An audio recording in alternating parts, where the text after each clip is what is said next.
The Moss Report is brought to you by Mycolife, makers of the world's best mushroom extracts, including the Moss Method mushroom formula, available exclusively at mycolife.us. Hello healers, my name is Ben and this is the Moss Report. I'm here today with my father, author and founder of the Moss Report, Dr. Ralph W. Moss. Good afternoon, Dad. Good afternoon, Ben. So I guess we're going to be talking about one of my favorite subjects, olive oil. And there's been some new research, and I understand you're enthusiastic about sharing with us what that is. And so what have you found? Well, just in general terms, Ben, as you remember in my book, The Moss Method, I discussed 20 different substances, food-derived substances, in terms of the health benefit and the anti-cancer benefit. And olive oil is listed as number one. This is somewhat subjective on my part. I mean, there are reasons, the number of papers, the quality of the papers that have been done, the fact that there are clinical trials proving the benefit and the amount of benefit that people have in the clinical trials. Mm-hmm. So I think olive oil it's without compare in terms of natural substances. And it's delicious too. It is, and it's a world unto itself. I mean, the study of olive oil and the appreciation of olive oil and just the history of it. It's such a historically foundational thing in our culture. I mean, certainly in European culture and all over the world. Mm-hmm. So just a shout out to the world of olive oil. I mean, there are olive trees that are still around that are literally thousands of years old. And amazing. It is an amazing thing, and it grows. I wonder if their longevity relates to their own healthful properties. I bet it does. It very well could be. Right. I mean, sharks don't get cancer, and olive trees are immune to so many, diseases that affect other plants. So I think they would have to be to live over 1,000 years. Right. Amazing. And we have some amazing data in terms of the effect on cancer. Mostly people think of it in terms of preventing heart disease, which it's enormously powerful in.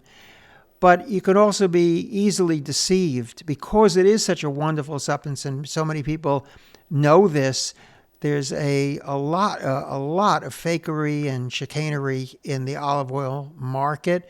So you have to get the right brands. Not all of them are honest. And even if the ones that are honest, you have to look for certain qualities in the olive oil. And I go into this in great detail in the Moss Method because, I mean, it's worth it to familiarize yourself with the olive oil, because as we can see from some of these studies, poor quality olive oil really has much less health benefit than high quality. Okay. And I think it's important for our viewers to know that we have talked about this before. Yeah. And some of the things that we may not mention here, maybe people might want to go and watch the previous video. But maybe we can just sort of recap that now in terms of what are the things that people should know about how to get a good olive oil, what to look for. Right. So the key is that you want to stay away from light olive oil, even if it's a good product. I mean, not adulterated, and it really is olive oil, because it's very easy to mix olive oil with cheaper vegetable oils, and most people can't really distinguish the difference in taste. And especially if you're buying something marked light, it could be an honest product, but it still wouldn't have much health benefit. You want to go towards robust. If you find a product that says robust on it, it's probably okay. And you want it to have a characteristic taste that sort of tickles the back of your throat. And it's hard to explain this unless you've experienced it. And some people might experience that initially as kind of a bitterness. It isn't bitterness, but it's similar to a bitter sensation. It's almost like a heat, Yep. like Yep. a pepperiness. Peppery. Peppery is another term that's used. And as far as commercial brands go, the company that you would find, the products that you'd find in the supermarket are mostly the ones that are associated with the California Ranch olive oil brand. And they actually sent me the data on how much of the antioxidants, the beneficial substances, which are called polyphenols, Okay. are in their product, and they gave me down to the hundredth of a gram of the amount in their different products. And they also own the Lucchini brand, so they have different grades. They have Argentinian. A lot of the California Ranch now comes from Argentina. That's called their everyday oil. And then they have their California derived oils, and they also have an Argentinian brand. They're all good. They're all honest, good products. But the Lucchini, their Italian olive oil, is their best product. I say best in terms of not just my opinion in terms of the sensory nature of it, but also in terms of the amount of polyphenols that are in the oil, which is how scientists and connoisseurs judge the robustness of the olive oil. Okay, but it's not listed on the label how much No, it's not. polyphenols No, there are, or how no. many polyphenols there Right, are. but it's a matter of public record. And as I say, if you call them, call the phone number Yeah. on, they will give it to you, whereas many brands won't. Okay, or maybe they don't know it. I don't think it's required by law for them to even have that information, is it? In Europe, it would be, Okay. and they routinely big companies routinely do this. They submit it for analysis, for chemical analysis, so they do know. Yeah. Now it varies from harvest year to harvest year, from batch to batch, and so forth. So it isn't, set in stone, but they know how much it is. Well, that brings up the other topic of the harvest year. I think Yeah. that the last time we talked about this, you had mentioned that was of a significance. Can you elaborate on that a little for us? Well, it does age in the bottle, so you want to make sure that, just like with wine, that the bottle that you get, it should be glass, and it should be a dark green or a brown, black bottle, and it will even. There's a best by date usually, which is kind of meaningless. You want to know when it was harvested, and if possible, you want to get the one that was harvested in the most recent year. Now, this gets a little complicated when you're looking at our South American oils, because their harvest is obviously they're in a different part of the world, so it may not be the same months in terms of the harvesting, but you want the latest harvest, and it loses about 10%, I understand, of polyphenols per year. So even if it's last year's oil, if it hasn't been opened, it's still good. And I would say that you want to make sure that it's a recent vintage. Unlike wine, which can get better with age, oil just slowly starts to lose its effectiveness. And then once it's opened, you have to keep it in a relatively cool place, dark, cool cabinet, which is what I do. Mm-hmm. And I don't buy huge amounts if I can avoid it at the same time. Mm-hmm. So, okay, just to recap. So if you're in the store and you're not calling up the companies to find out the polyphenol amounts, Right. you have a selection to choose from. It sounds like the ones that you might want to lean towards would be robust in a glass bottle, and it should have a harvest date. And if you can find the fresher ones, Yeah. those are usually the better ones. Is that Right. right? And you want to know the source. I avoid oils that have multiple sources. Like some of the oils that you see, they have a little code on them, meaning two-letter code for the country that they come from. And they could be mixing from all different kinds of countries. And you can't trace them back and be assured that they're really not adulterated.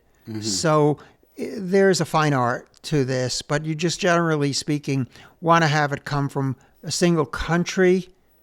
The best ones or the ones that are highest in the polyphenols are the Spanish and the Italian and the Greek. The North African ones are good. They're good tasting, but they're milder. They're not as robust as a rule. And so I avoid those, even though they're quite a bit less expensive. And In the Californias. the California, right, the California ones. And if you can get it from a particular estate, that's even the best. Oh, okay. Particular ranch, that's even the best. Those are hard to find, and you generally will pay more for those. But in Europe, it's like a fine art, and there are different areas that are designated, just like with grapes, just like with wine, I should say. Yeah. There are designated areas, and those carry assurances of where they come from. And sometimes you can find online how much polyphenols there are.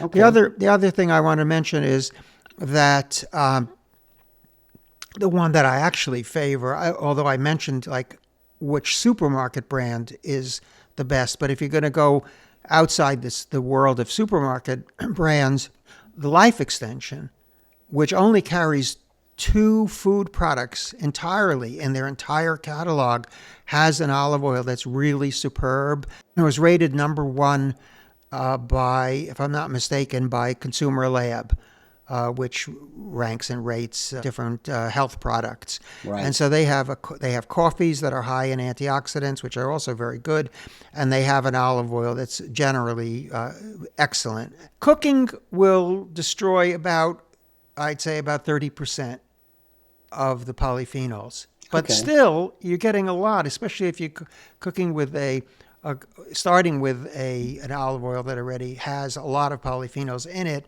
And it somehow got a bad reputation for, I don't know why, but people said, oh, you can't cook well with it. This is not true. I use it almost exclusively as a cooking oil. Yeah. And there's nothing wrong with it. You just lose, you're going to get some other benefit from it other than the polyphenols. Honestly, I can't think of a reason why you would use any other type of oil on it. Right. Yeah. Seems like if you're going to cook with oil, why not use olive oil?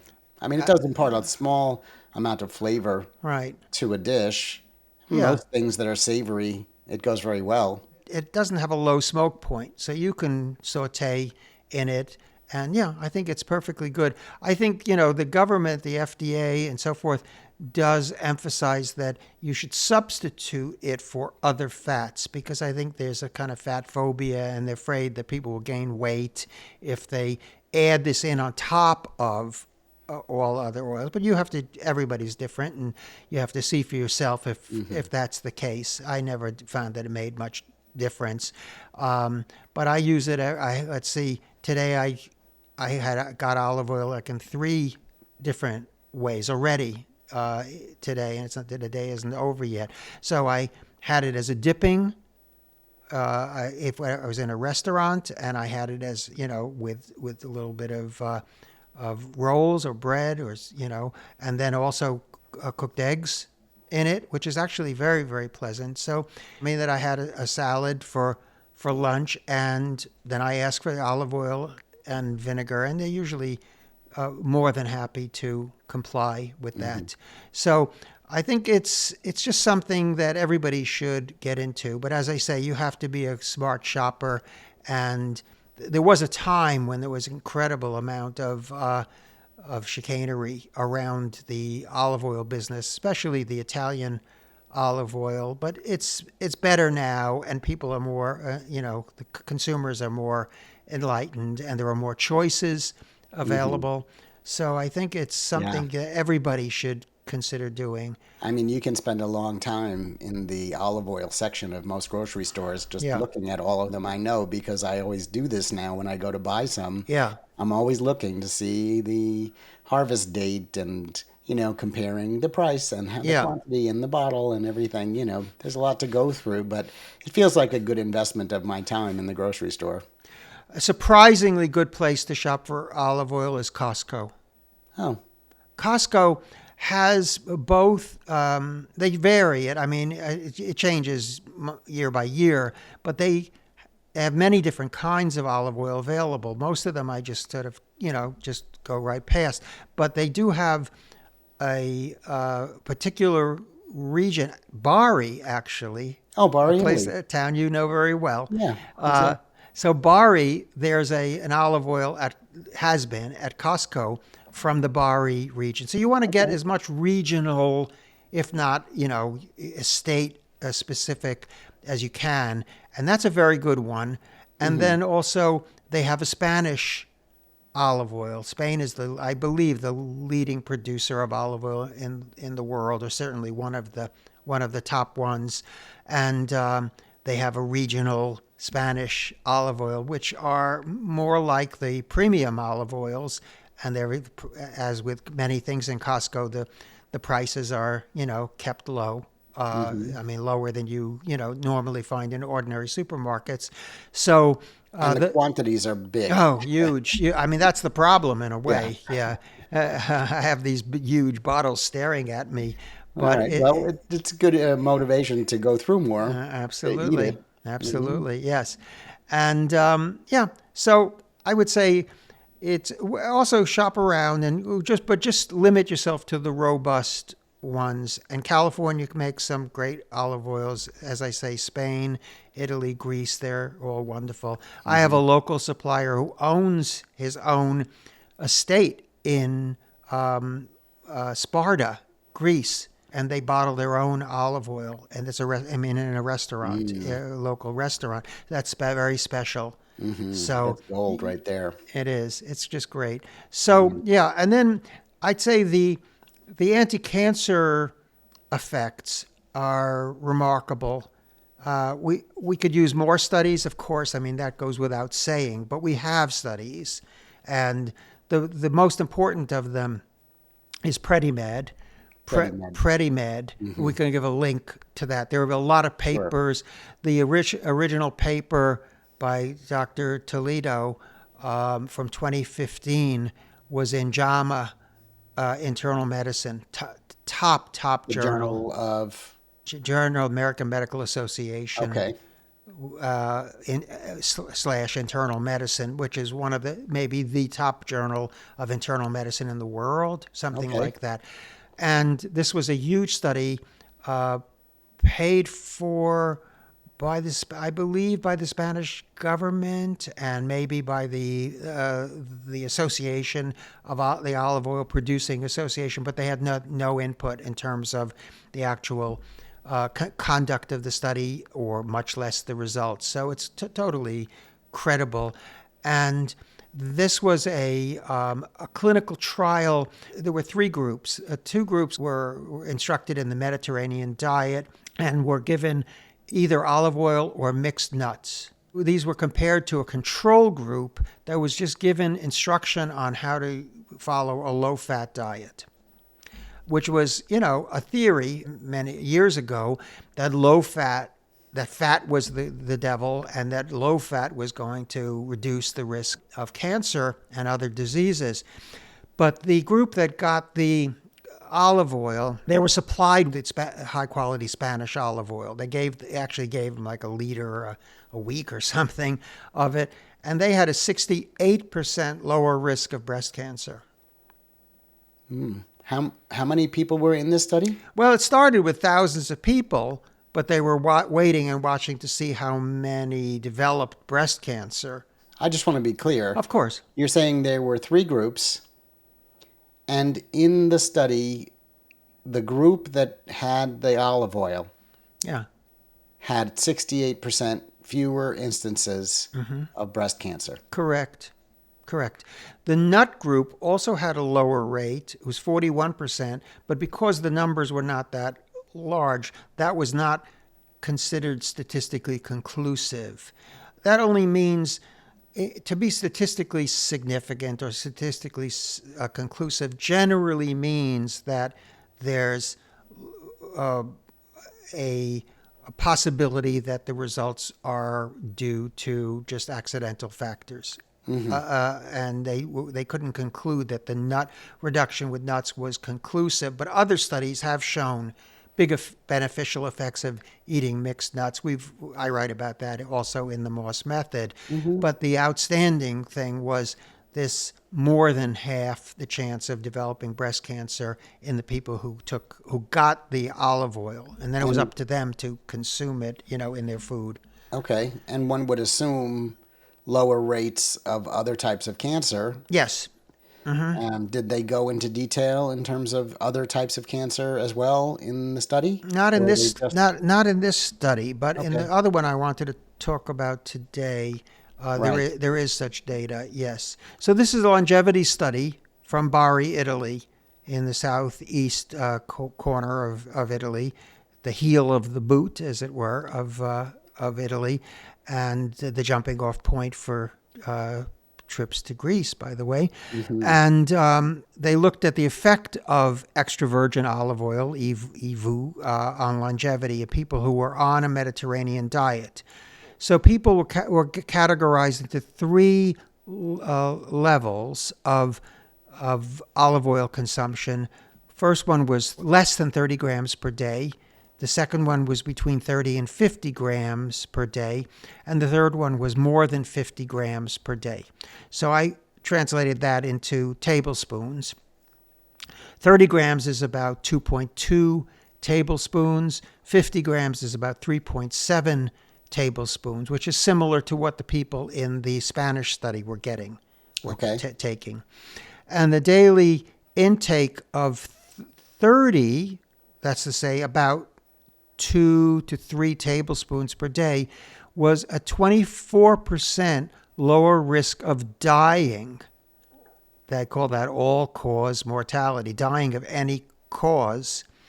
And while the consumption of more than 50 grams was associated with a 20% reduction, whether that's statistically significant between 20% and 24%. So it looks like having just 2 tablespoons a day would be enough to reduce your risk of dying through the course of the study by 24%. So you might think, oh, well, I'll just do the 2 tablespoons. But for gastrointestinal cancers, GI tract, colon, and so forth, which is, by the way, becoming an increasing problem among young people around the world for reasons that are not really well understood, there was a 60% lower risk of dying in the people consuming over 50 grams. For the GI tract cancers, which are, as I say, of increasing alarm almost among doctors, the biggest benefit was from 50 grams per day. Wow, that's amazing. And of course, that brings up all kinds of questions for me. How is it working? Is it the polyphenols that are having that effect, or is it something else, the way that the oil is interacting in the gut that's soothing in some way or cleansing, or, I can just only imagine.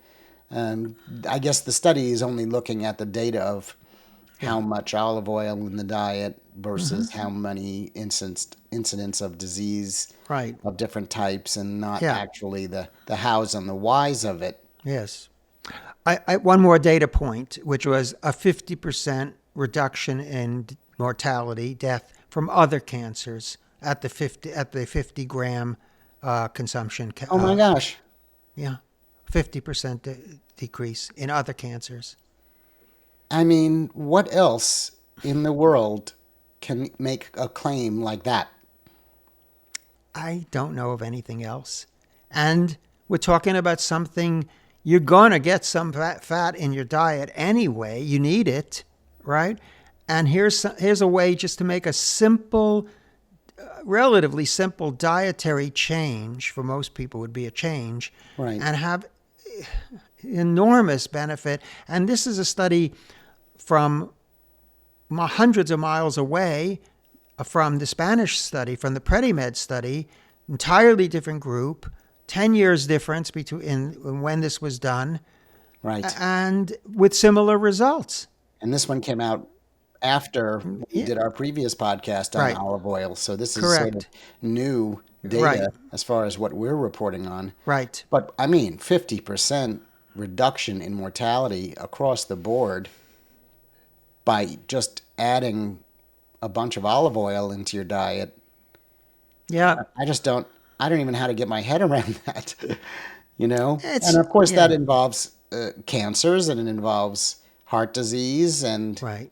other conditions. Yeah. But to say that it's healthy would be a gross understatement. Right.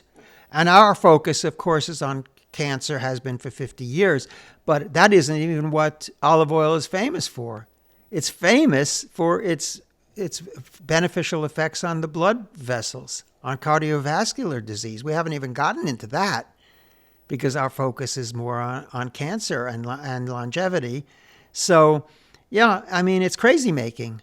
Because you And would how think, this is not being announced on the nightly news every single day, Right. and having this drilled into the population's heads to get them to get more olive oil into the diet is a total mystery to me.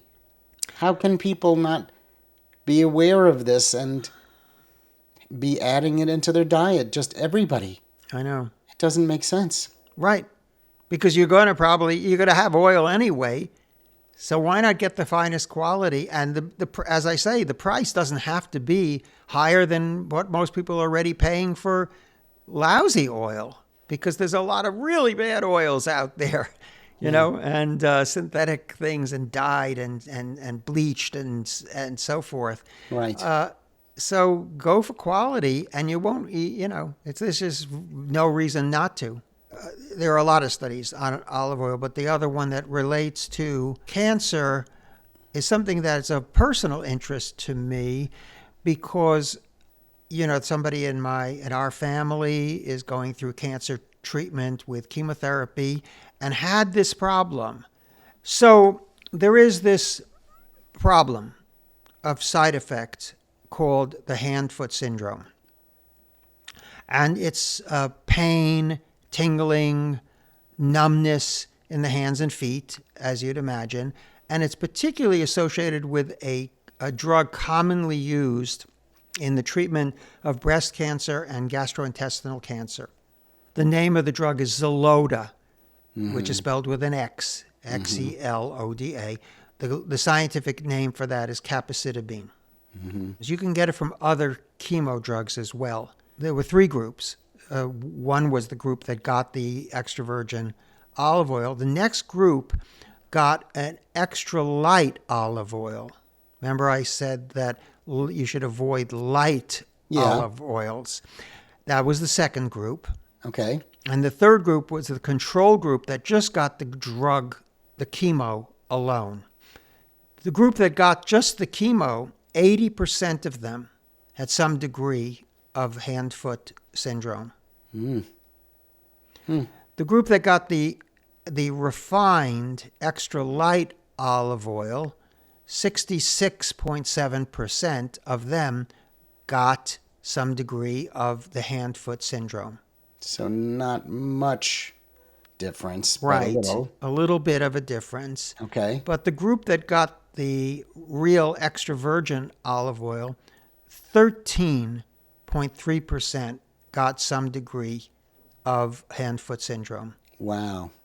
So 66.7% reduction in the number of people Yes. getting hand-foot syndrome Right. while taking this drug. Well, I mean, So wow. it's about a six-fold decrease. Because it goes from 80%, 4 out of 5 chance you're going to get it, versus like a 1 in 6 or 7 chance that you're going to get it. And nobody, as far as I know, nobody in the olive oil group got the more advanced form, of hand-foot syndrome, grade 2 Wow. or 3. Oh, boy.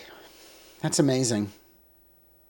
I can tell you that Amazing. when our relative got Xeloda and predictably developed the hand-foot syndrome, nobody mentioned to him that there was anything he could do in a dietary nature to reduce or prevent that from happening.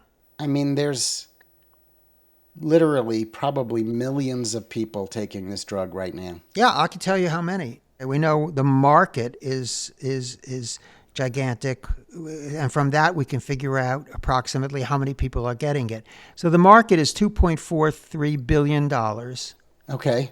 for this drug. If you figure $15,000 per patient, that means about 162,000 patients receive Xeloda every year. They say half to 3/4 of the patients, as much as 77%, get some degree of hand-foot syndrome. But this study, it's a randomized trial, 80% got the hand-foot syndrome. Versus 13% who got the same treatment, but Yes. with olive oil. Correct. Well, I think this tells us a lot, and it isn't just about hand-foot syndrome. Yeah. It's about the power and the potency of olive oil.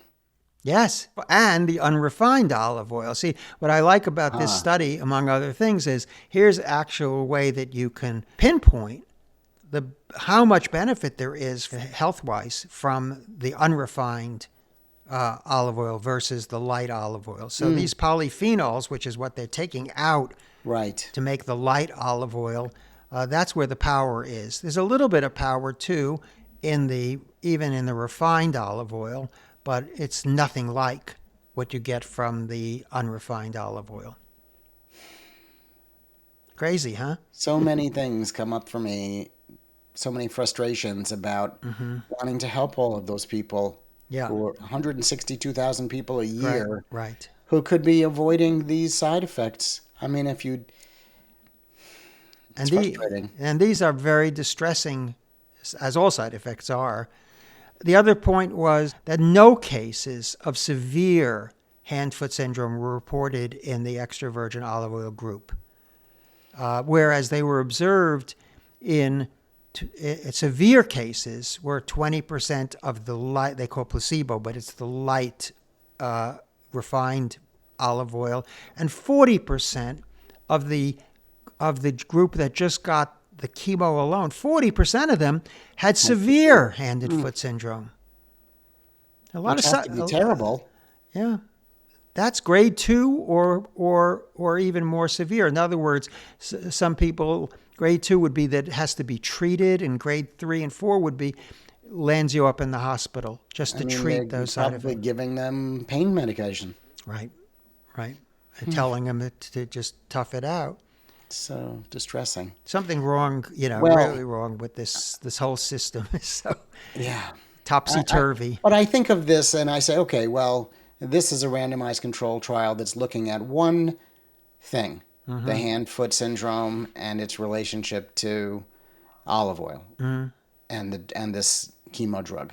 Right. But I think it's fair to extrapolate from this and the other study, the PREDIMED study and the Bari study, that when you take olive oil and you include that in your diet, it's doing a myriad of good things for you. Right. Across the board in all of the systems. Right. If you think about the body like a machine, I mean, you want this machine to be oiled up, lubed, literally lubricated in every joint and every system. And the mortality rates, the 50% lower mortality rates from the Bari's trial. Yeah. That astonishing number of reduction of breast cancer incidence. And then just seeing this, I mean, it's a preponderance of evidence to show the healthful properties of olive oil. Yeah. But yet, your doctor's not going to tell you. Because he or she probably doesn't know. And I don't know. I mean, you could say, well, they wouldn't have come across this. But of course, the PREDIMED study got quite a bit of attention. But that you have to understand the way that the system works is that the oncologist is looking at the guidelines. It's a hard profession, Ben, Yeah. and they can't know everything, and they specialize in knowing the medical data. You want your doctor to basically follow the guidelines, but it never makes it into the guidelines or I wasn't very. even thinking about the Yeah. oncologists. Oh, I was just thinking about doctors in general. yeah. I mean, people have patients. They want their patients to be healthy, in Oh, yeah. theory. And here you've got something that's got fantastic evidence in reducing all-cause mortality, as you Yeah. said. Just in and of itself, why this is not being the keynote speech at every major medical conference, Right. because nothing else can do that. There's no other drug on the market that decreases all-cause mortality by 50%. Right. Right. I'm So, sorry, I'm getting worked up. yeah. Yeah. I know, and this is, this is kind of the story of your life, isn't it? That's right. This is what I've been struggling with my whole professional life and most of the years that you've been around. But I guess I've become resigned in my old age. Well, I'm not. Good. I'm trying to Yeah. raise the banner Good. and wave it around. That's great. And if that means having a little bit of outrage Yeah. that's prompting me to do so, well, then that's just how it's going to be. I Yeah. don't mind having some outrage to go along with, being for something. Good. And it's really, it's criminal that this is not better known. So what can we do? We can make this podcast. We can put it out there. We can ask our audience, hey, I'm asking you guys, please share this information Yeah. with loved ones and share it with your doctor, because otherwise they're not going to know. That's right. And also, this will pass muster with the oncologists because they have a fear of supplements. But who's going to tell you, no, don't eat olive oil when you're taking Well, there are treatment? those anti-oil folks out That's there. true. Well, yeah, but mostly not going to be your oncologist. That's true. I mean, I know there are people, like the Predican followers who think oil and fats are the enemy. But I And think many of them are. many of the fats. Yes. Well, sure. Well, as I said, a lot of it is not fit for human consumption. A lot of the fats and the oils that we take, but that doesn't pertain to olive oil. The answer is not to avoid all fats and oils. The answer is to only consume the high quality stuff that does convey proven health benefits. This isn't alternative medicine. This is just a fact of life now. Yeah. And how wonderful to have this product that can be enjoyed and have these benefits. Right. Right. I mean, some things that you take that are medicinal Yeah. are unpleasant Oh, yeah. and have, negative consequences sometimes in their own right. Right. And generally, most people won't continue on with those things. Right. You shun them. You may think, oh, I should be doing this. No, but good quality olive oil is a great pleasure. Just like, any food that's really made, beautifully made and presented. Okay. Well, was there anything else that you wanted to share with us about olive oil today? No. And we'll give the link to the 3 studies. I have references and how to get it into your diet. And of course, the rest of the other substances that are also beneficial are included in the Moss Method, and the chapter on olive oil is well worth reading. So we'll put a link to the book as well. For now, for the Moss Report, I'm Ben Moss. How are you healing today?